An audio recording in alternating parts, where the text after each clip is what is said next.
entertainment, you actually tackle one of the aspects is like taking the fragility and turning it to a weapon, like the characters does. How much was important to you to tackle this point, in a time like ours in which fragility seems something that is bad? Well, that's our favorite sort of story to tell, I think, is focusing on characters who are relatable, they're real, they're flawed, and they have a journey to take, emotionally, personally.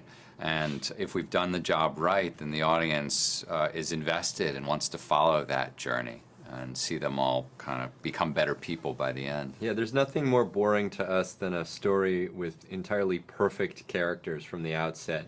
And what we loved is really exploring the imperfection of each of them so that they have somewhere to grow, with the exception of Zank, who is perfect through and through and has zero character arc.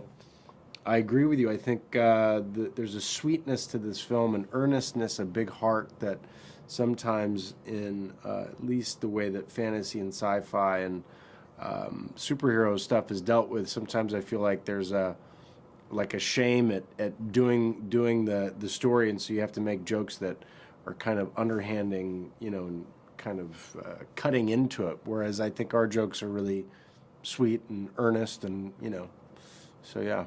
I agree. I think it's, I just love the refreshing lightheartedness of the whole thing. And I also love the fact that it's the perfect balance for me, personally, Simon is incredibly insecure, but he has an immense power within. And he's the only one standing in his own way. Do you consider yourself having immense power within? Yeah. And I was going to say the difference between me and Simon is that I'm not insecure. Okay. He said, whilst furiously fiddling with his trainers. Not even a I'm not insecure.